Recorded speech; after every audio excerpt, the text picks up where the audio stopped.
आज इस CSS के सीरीज़ में हम लोग लास्ट टाइम में जो टेम्पलेट डिज़ाइन किए थे वो बहुत ज़्यादा वायरल हुआ। वो वीडियो काफ़ी मेरे टॉप वन पे चला गया वो, ठीक है। तो वीडियो वायरल का मतलब कुछ और होता है, लेकिन स्टडी के कंटेंट वायरल हो जाए ये बहुत बड़ी बात है। तो वो वीडियो काफ़ी अच्छा गया और उसको लोग अभी तक में हमको लगता है कि 25 या 30 घंटा लोग देखे हैं उस वीडियो को। तो वो मेरे लिए बड़ी बात है, क्योंकि उतना जाता नहीं है मेरा कोई भी दूसरा वीडियो।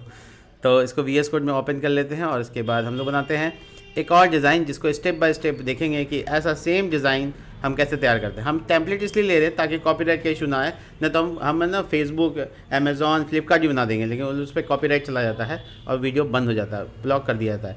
तो हम उस वीडियो से भाग रहे हैं, इसलिए हम ये सब बना रहे हैं।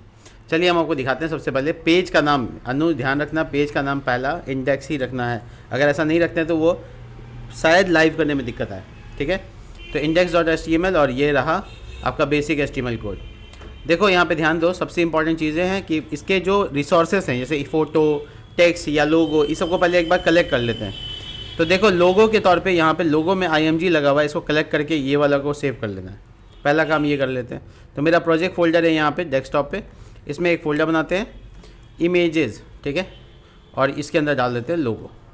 इसके बाद हमको और क्या कंटेंट के तौर पे देखना है वो देखें। तो बेसिकली ये इमेज भी है, तो इसको भी पिक करते हैं।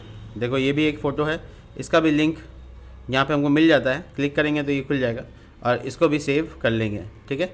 इस तरीके से हम यहाँ तक का तो कंटेंट अभी तक हमको लगता है कि हम कॉपी कर लिया है। और रह गया ये आइकन्स, ये देखना पड़ेगा कि किस तरह से आइकन को डिज़ाइन किया गया है। ज़्यादातर SVG से बनाए जाते हैं, लेकिन यहाँ पे CSS से ही बना दिए गए हैं ये आइकन्स, ठीक है। तो ऐसा वाला हम लोग भी CSS से ही बना लेंगे, कोई इशू नहीं है। चलिए शुरू करते हैं। सबसे पहले आपको ये समझना है, यहाँ से यहाँ तक एक हेडर है, यहाँ से यहाँ क्या है, एक हेडर है, बट आपको बैकग्राउंड कलर नहीं है इसलिए नहीं दिख रहा है। अगर हम इसको बैकग्राउंड कलर लगा दें इंस्पेक्ट करके तो आपको वो दिखेगा कि आपको वहाँ पे देखिए ये नेप बार है, ठीक है।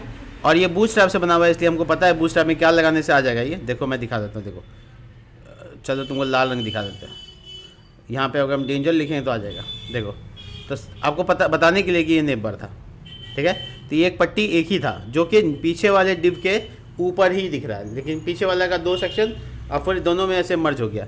तो नॉर्मली केसेस ये हैं कि आपको एक ऐसा डिव बनाना है जो ये दोनों बॉक्स के ऊपर बनेगा, ठीक है। जो पीछे है वो बॉक्सेस है। तो एनालिसिस के लिए आप यहाँ पे क्या करेंगे, सबसे पहले आप इसका नाम रख देते हैं कॉल 1 और कॉल 2, ठीक है। ये दोनों के अलावा कॉल 1, कॉल 2 और तीसरा जो चीज़ होगा वो आपका होगा यहाँ पर नेप बार, यानी इसका नाम रख देते हैं नेप बार। वो जो पट्टी है ये तीनों अलग अलग चाइल्ड है किसी एक पेरेंट के, मान लेते हैं।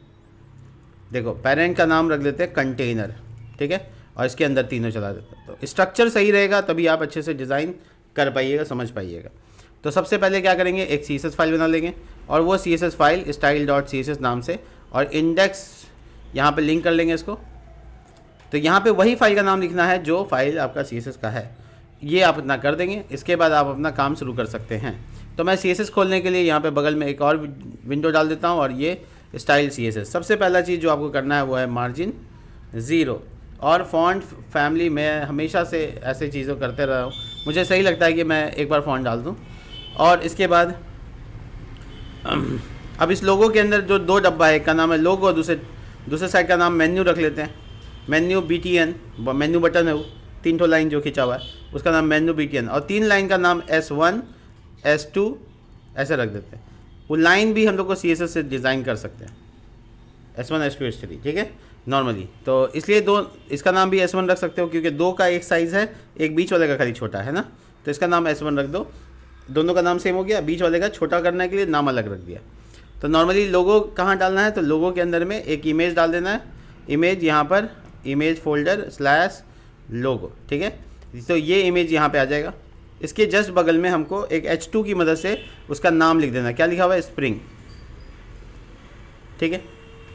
तो ये हम लोगों के अंदर किया है, ध्यान से देखो। लोगों के अंदर नॉर्मली गलती CSS में नहीं होता है, गलती होता है HTML में, ठीक है। और गलती ढूंढ रहे कहीं और, तो कहीं और मत ढूंढिए आप प्लीज़, थोड़ा अपने स्ट्रक्चर को और अच्छे से देखिए कैसे बना रहे हैं। तो चलिए कंटेनर के बारे में शुरू करते हैं। डॉट कंटेनर, अब इसमें कोई बैकग्राउंड कलर वगैरह डालने की ज़रूरत नहीं है, Flix 1, ठीक है। ध्यान से देखिए, कुछ टेक्निकल बातें भी आएंगी। तो उसी हिसाब से आपको समझना होगा। डिस्प्ले फ्लिक्स ताकि बगल बगल में दोनों आ जाए। अब ये कॉल 1 है और इसी तरह से कॉल 2 होगा, राइट। तो कॉल 1 का जो फ्लिक्स होगा वो पूरा बराबर है, आधा आधा है, तो 1 बैकग्राउंड कलर। और ये एकदम सेम बैकग्राउंड कलर उठाने के लिए राइट क्लिक कीजिए और इंस्पेक्ट में जाइए। इंस्पेक्ट में जाने के बाद आपको वो डब्बे का बैकग्राउंड कलर कहीं ना कहीं नज़र आना चाहिए। अगर नज़र आ गया तो ठीक है, नहीं नज़र आया तो आप उसको पिक कीजिए यहाँ से। देखिए, ये देखिए, ये बैकग्राउंड, ये वो तो वाइट ही है, ये हेडर सेक्शन, और ये हो गया स्लाइडर।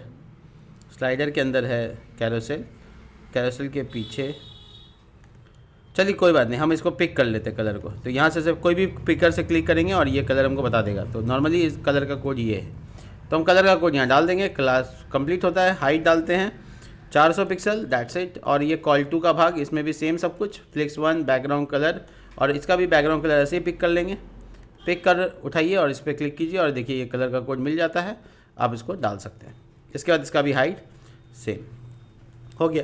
तो आप इतना करने के बाद आउटपुट देखेंगे। जो लाइव मेरा सर्वर ऑफ है, मतलब नहीं इंस्टॉल है, तो अभी मेरा कंप्यूटर फॉर्मेट हुआ था, इसलिए दोबारा से लाइव सर्वर सर्च करेंगे हम। लाइव सर्वर में जो मेरे पास पहले से था वो ये वाला था, और हम इसको इंस्टॉल कर लेंगे ताकि मेरा HTML का प्रोजेक्ट आउटपुट देना आसान हो जाए।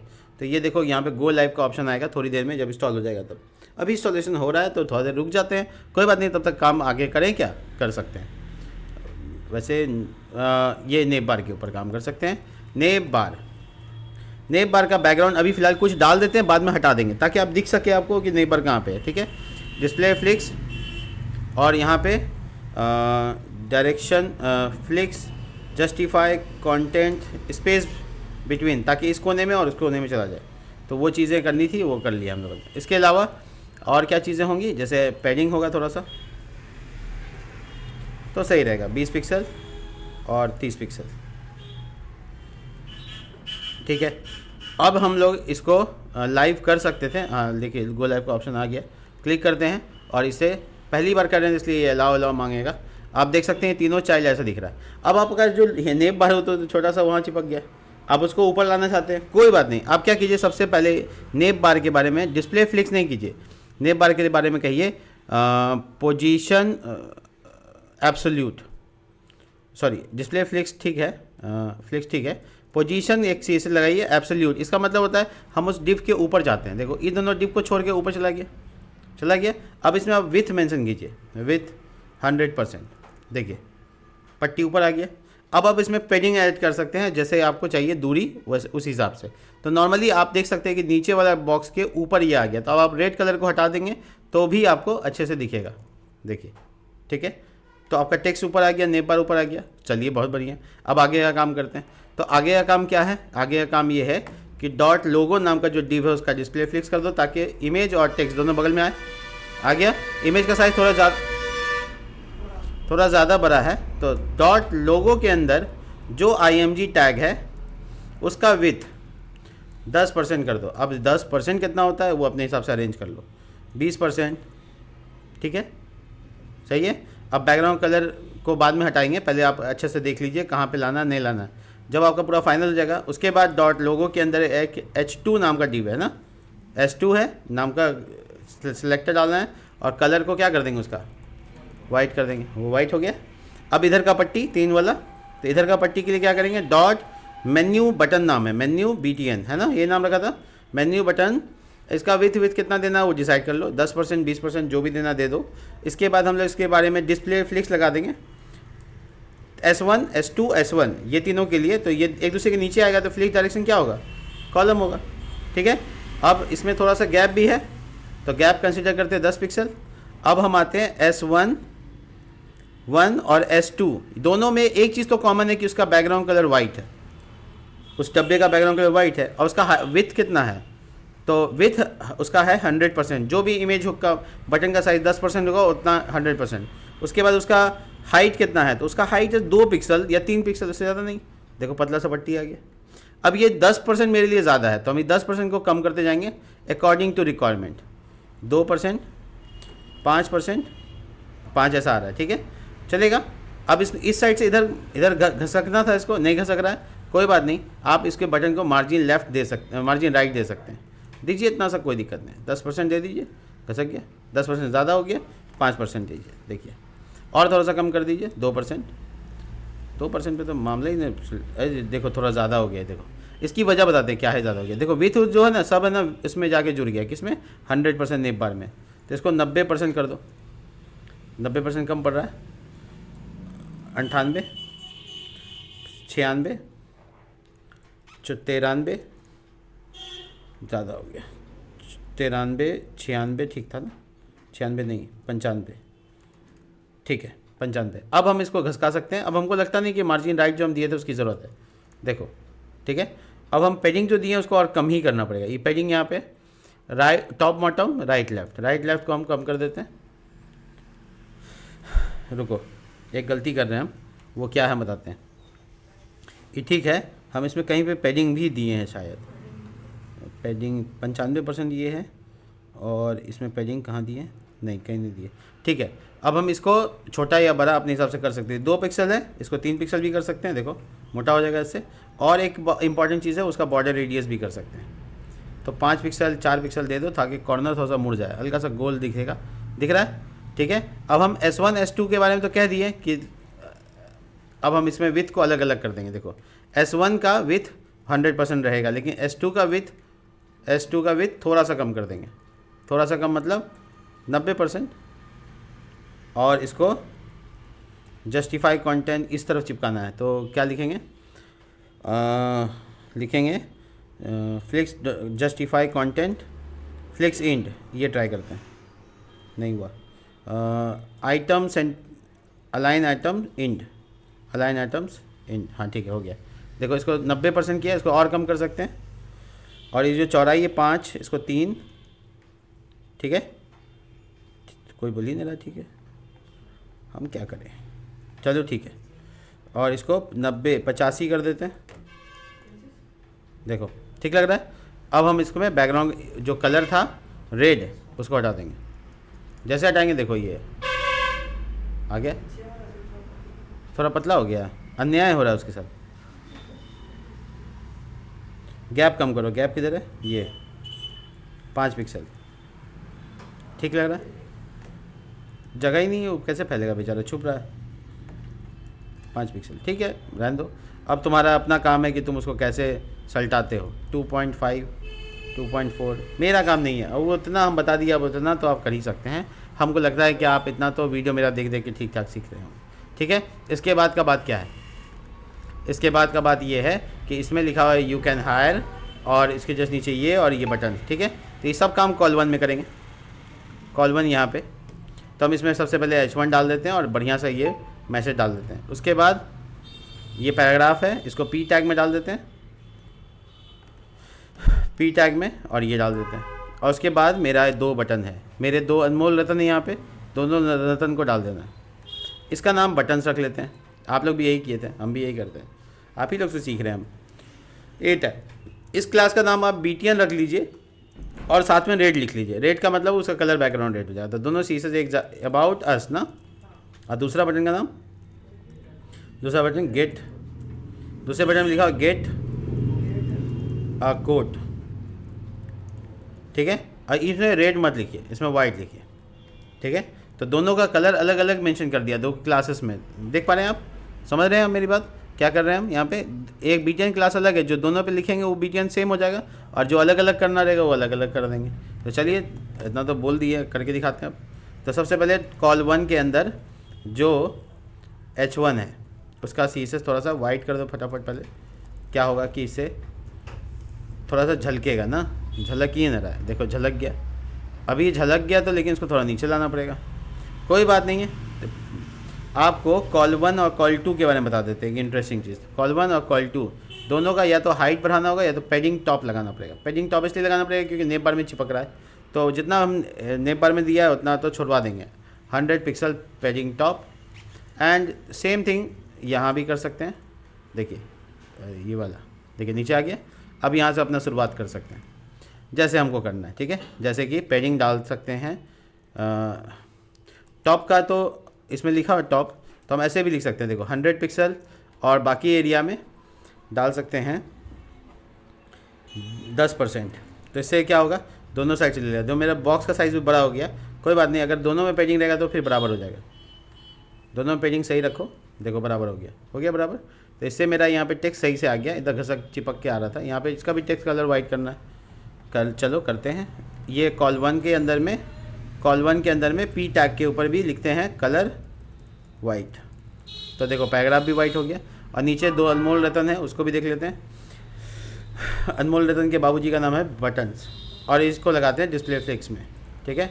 और गैप थोड़ा सा, गुस्सा पित्ता हो जाता है ना, झगड़ा हो जाता है, तो BTNs के अंदर नहीं, BTN के ऊपर थोड़ा काम कर लेते हैं।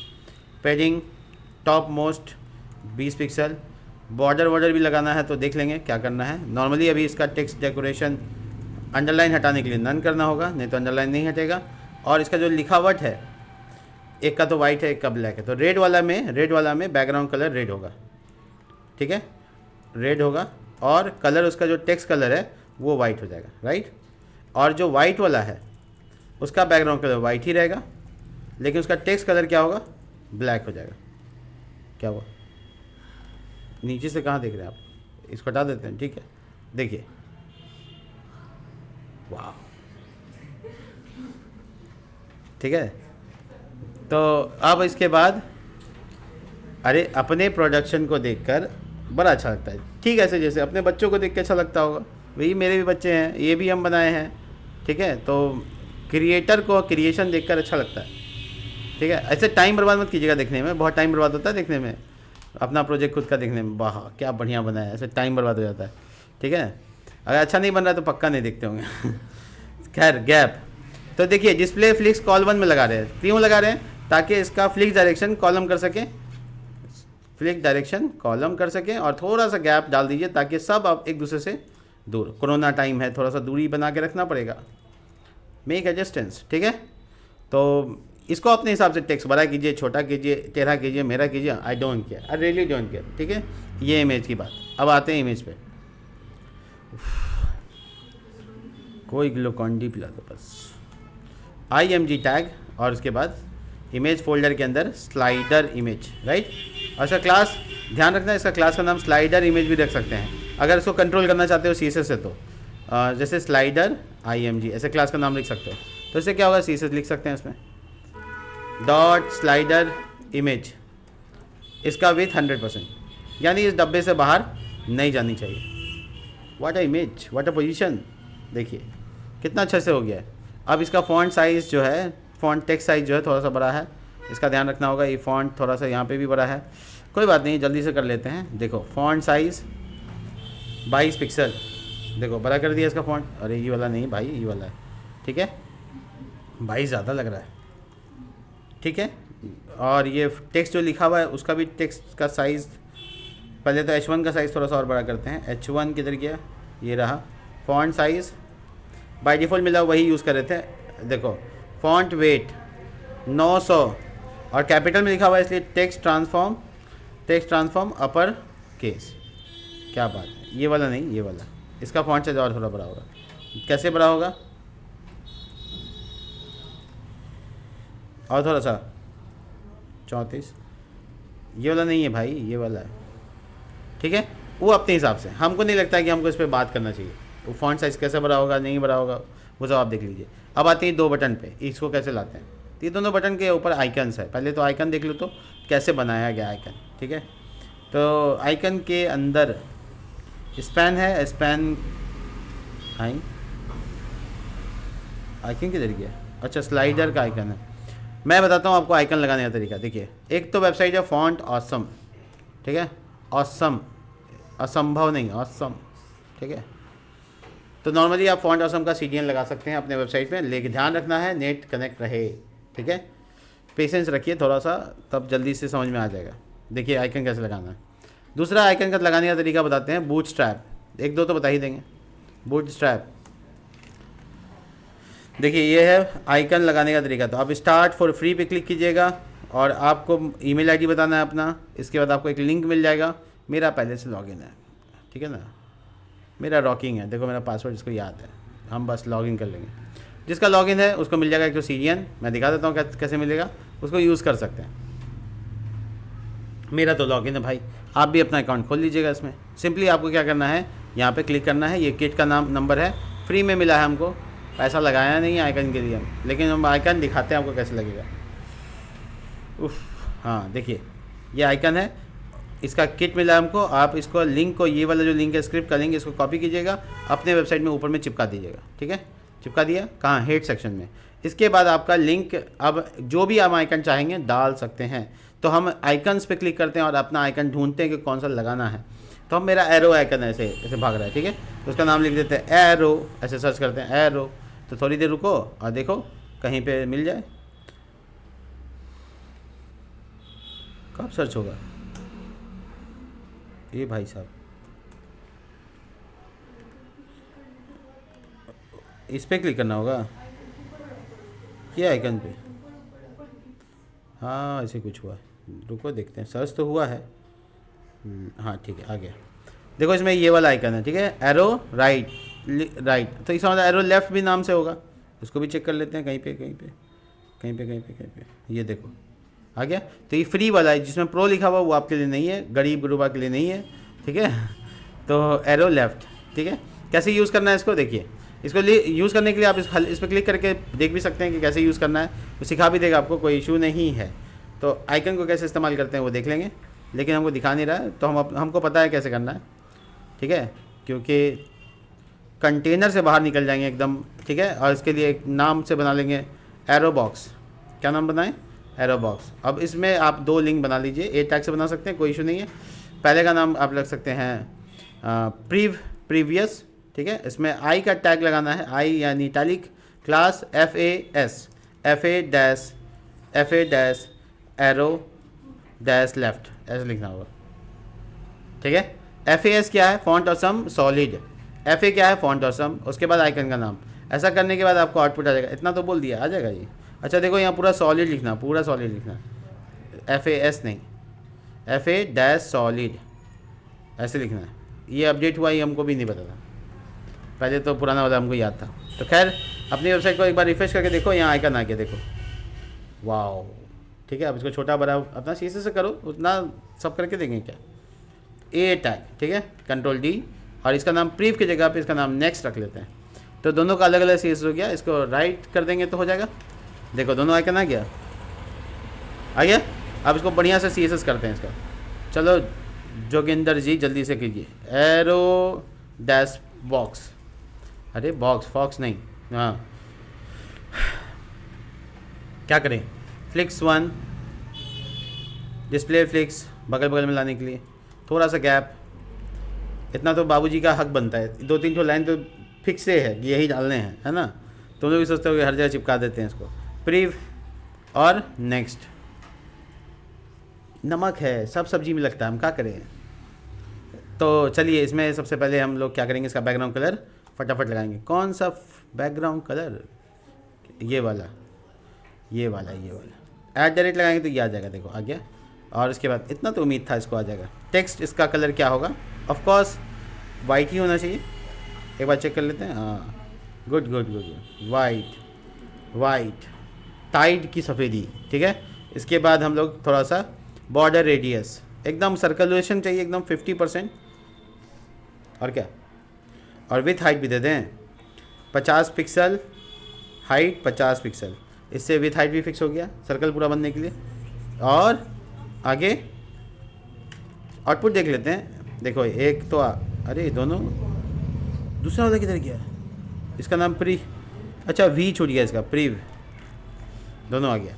अब इसका टेक्स्ट लाइन सेंटर, जो एरो बीच में आइए ना रहा है, अपने घमंड है उसको आज बीच में। हाँ लेकिन इससे अच्छा तरीका पता है क्या है, डिस्प्ले फ्लिक्स वाला, फिर से नमक वही डाला, देखो justify content centre, align item centre, क्या हो जाएगा, दोनों एग्जैक्ट सेंटर में। अंडरलाइन हटाने के लिए टेक्स्ट डेकोरेशन नन, वाह थाला भाई जोगिंदर तैयार है एकदम। इसके बाद क्या करना है, आप लोग वही सोच रहे होंगे जो हम सोच रहे हैं, मार्जिन टॉप माइनस से 50 हाइट दिया था तो 25 तो बनता है पूरा एग्जैक्ट पहुंचने में, मैथ तो लगता है हर जगह, बस माइनस प्लस वाला लगेगा। और इसके बाद मार्जिन लेफ़्ट साइड से कितना %, ज़्यादा हो गया, नमक दे दिए तुम लोग ज़्यादा, सब्जी हो गया ख़राब। 5 3 2 1, वाह एकदम देखो एकदम बीच में आया है, क्योंकि 50 इसका पूरा टोटल है तो आधा 25 -25 काहे माथा लगाएंगे, मैथ जानते हैं तो सब कम कर लेंगे। चलिए तो यहाँ पे हो गया तैयार आपका ऊपर का हेडर। अब कंपनी को भेज देते हैं, क्या बोलेंगे थोड़ा सा अच्छा वाला मेरे पास ये वाला फ़ोटो फिर से सेव करना होगा हमको। तो ये है फ़ोटो, इसको सेव करते हैं उसी इमेजेस फोल्डर में और बनाते हैं इसके लिए बढ़िया सा डिज़ाइन। तो नोटिस करो यहाँ से एक बॉक्स है जो इमेज के लिए जाता है, उसके बगल में एक बॉक्स है जो टेक्स्ट बॉक्स हो जाता है, फिर से ये वाला पैतरा ब्लैक वाइट वाला। चलो ठीक है, सब ठीक है। कंटेनर फिर से बनेगा, इस बार कंटेनर का नाम कंटेनर ही रखेंगे क्योंकि CSS सेम है तो हम उसको अप्लाई करवा सकते हैं। अब इसका नाम इमेज रख लेते हैं, जिसमें इमेज डाल देते हैं, इमेज फोल्डर का नाम और स्लाइडर एक्सपीरियंस इमेज, ठीक है। और इसमें क्लास लगा के क्या लिखेंगे, स्लाइडर इमेज, ताकि उसका विथ 100% वाला कोड ऐड हो जाए, है ना। नहीं देखो दिखाते हैं, देखो स्लाइडर इमेज में विथ 100% लिखा होता है, यहाँ पे लिखेंगे तो वही बात है। तो CSS बचा लिया, टाइम बचा दिया। आप अपना कोड देख लीजिएगा, मेरे से कम CSS नहीं होगा आपका, बहुत ज़्यादा होगा आपका। मेरा कम है, हम मसाला कम देते हैं, हम लोग फिटनेस पे ध्यान देते हैं, वो अलग बात है, अपने आप को नहीं ध्यान देते हैं। खैर इमेज के बाद टेक्स्ट वाला एरिया, टेक्स्ट नाम रख लेते हैं और बाकी इसका टेक्स्ट कलर वगैरह वगैरह।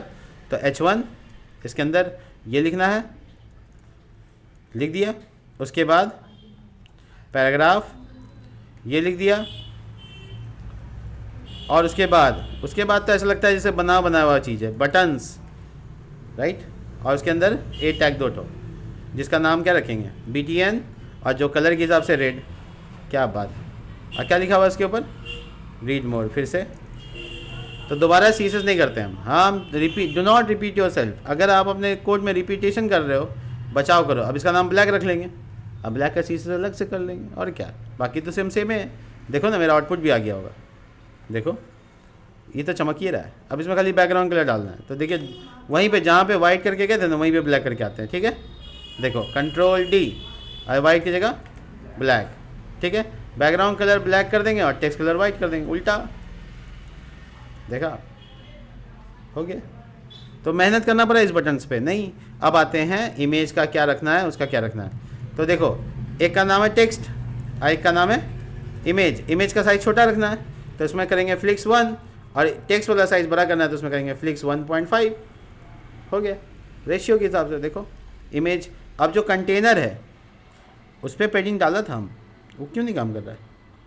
अच्छा पेडिंग इसमें नहीं है, ठीक है कोई बात नहीं। तो कंटेनर के अलावा हम इसमें एक बात और लिख देंगे, देखो ना EXPR एक्सपीरियंस इसका सेक्शन का नाम है, ठीक है, हम लिख दिया। अब जो CSS पे लिखेंगे वो भी लागू होगा, तो इस पर खाली पेडिंग लिख देंगे। पेडिंग ऊपर नीचे से कम और दाएँ बाएँ से ज़्यादा। देखो आ गया, हो गया, ऊपर नीचे से भी आ गया। अब हम आते हैं टेक्स्ट के ऊपर। तो टेक्स्ट में करेंगे डिस्प्ले फ्लिक्स डायरेक्शन कॉलम और flex align item justify content center, बीच में आ जाएगा। आ गया। गैप 10-20 पिक्सल तो देना ही बनता है, और देंगे और लो, ठीक है। और थोड़ा सा गैप इस पे भी देंगे कंटेनर वाला पे, तो इसका एक्सपीरियंस नाम रखा था, इसमें गैप चिपका देते हैं। ऊपर तो डिस्प्ले फ्लिक्स किया हुआ इसका, उसको मैच कर जाएगा। देखो गैप आ गया, क्या बात है, कितना अच्छा बना लेते हैं हम। चलो टेक्स्ट के अंदर H1 उसका कलर वही जो बैकग्राउंड का कलर है, ये वाला, देखा। अब उसके नीचे पैराग्राफ, उसका कलर, अरे भाई साहब तो 2 बार क्या लिखेंगे, इसमें कॉमा लगा देंगे, कॉमा टेक्स्ट के अंदर जो P टैग है उसका भी कलर। वाह बचत टाइम, ठीक है, टाइम बच गया। और इसमें थोड़ा सा फॉन्ट वेट बढ़ा देते हैं 700, थोड़ा मोटा भी हो जाएगा, ज़्यादा नहीं हो गया, ठीक है चलेगा। तुम लोग नज़र लगा रहे जुटो। अब इसका नाम रीड मोड थोड़ी लिखा हुआ है, क्या लिखा हुआ था, हाँ बस सब पता है लोग को, डिज़ाइन छोड़ के सब मालूम है। HIRE हायर, ठीक है। होवर वाला केस भी ठीक करें। सुनो कितना मज़ेदार है, देखो वाइट पे जब रेड पे जब रखेंगे तो क्या होगा, पहले रेड पे रख के आते हैं ओरिजिनल वाला पे, तो कुछ नहीं, बैकग्राउंड हट जा रहा है, बॉर्डर लग जा रहा है। तो इसका मतलब बॉर्डर पहले से, बॉर्डर सेम कलर में है 1 पिक्सल सॉलिड रेड। अब रेड में रेड तो दिखेगा नहीं आपको, लेकिन हम जब होवर करेंगे, देखो होवर करेंगे, होवर ही ना करेंगे, हाँ ठीक है, तो बैकग्राउंड कलर ट्रांसपेरेंट कर दो। वाह, ये भी वैल्यू है। अब देखिए मेरा वाला, देखिए अब एक जगह 100 तीर चलाया था और दूसरा शिकार मर गया, ठीक है। ये वाला शिकार थोड़ा सा ज़्यादा बेहोश हो गया है। इसका तो वाइट चल रहा है, इसका वाइट नहीं चल रहा है, कोई बात नहीं। एक तो छोटा सा CSS और देखेंगे, लिखेंगे text dash black, CSS class का नाम रख लिया और उसमें कलर ब्लैक, देखो ब्लैक, और जिसमें नहीं चाहिए उसमें लिखेंगे टेक्स्ट डैश ब्लैक, लागू हो जाएगा। और देखो होवर पे ब्लैक, भाई साहब आप तो टेक्स्ट डैश ब्लैक पे जब हम होवर करें हो गया, देखो इसका ब्लैक रह गया, इसका तो वाइट था। क्या बात, इतना इंजीनियरिंग करना पड़ता है तब पैसा मिलता है। इसके बाद देखो इस पर टच करें तो कुछ ना कुछ हो रहा था, यहाँ तो कोई फीलिंग ही नहीं हो रहा है। देखो इसका भी बैकग्राउंड वाइट के साथ भी यही करते हैं। डॉट वाइट पे जब होवर करेंगे तो उसमें पहले तो बॉर्डर ऊपर लगा देते हैं, नहीं तो क्या होगा कि छोटा बड़ा दिखेगा। सॉलिड वाइट में वाइट दिखता नहीं है, और यहाँ पे करेंगे बैकग्राउंड कलर ट्रांसपेरेंट। क्या बात है, मेरा वाला दिखाओ, वाह। अब इसमें टेक्स्ट वाइट होना चाहिए, राइट। अच्छा कोई बात नहीं, उसमें भी है तरीका। जैसे अभी हम होवर ब्लैक करवाए हैं, टेक्स्ट होवर ब्लैक, वैसे एक तो टेक्स्ट वाइट होवर, जब टेक्स्ट वाइट पे होवर डालेंगे तो फिर कलर वाइट हो जाए, ऐसा कर दिया। अब जो ऊपर वाला CSS है कंटेनर के अंदर है, यहाँ पे इसके वाइट वाले स्थिति में लिख देंगे टेक्स्ट डैश वाइट। अब इसका क्या मतलब, जब हम टच करें देखो वाइट हो रहा है, कितना चेंजेस लाया हम, ठीक है। चलो इसी तरीके से हम इसमें भी ऐसा करेंगे। किसमें, देखो इसमें क्या है, इस वाले में टकस रखें, हाँ देखो इसमें ब्लैक हो रहा है, ठीक है। तो बैकग्राउंड ब्लैक के केस में भी अब सुधारना होगा, तो ब्लैक का भी होवर डॉट ब्लैक, जब उस पर होवर करेंगे तो पहले तो बॉर्डर डाल देते हैं by default, border 1 pixel solid black में ब्लैक, और जब हम टच करें तो बैकग्राउंड कलर ट्रांसपेरेंट हो जाए। तो देखो मेरा वाला किधर गया, देखो इसमें क्या हो गया केस। अब इसको सॉल्व कैसे करेंगे, तो इसी में CSS लिख देंगे, क्या लिखेंगे यहाँ पे टेक्स्ट डैश ब्लैक, हो गया। तो होवर करने पर इसका भी ब्लैक रह गया। तो क्या बात है, इतना सारा कुछ कर लिए। अब आगे का चीज़ क्या है, आगे नहीं जा सकते लगता हम लोग, तो माफ़ कीजिएगा समय पूरा हुआ है। मिलते हैं नेक्स्ट वीडियो में नेक्स्ट प्रोजेक्ट के साथ, इसको बना लीजिएगा।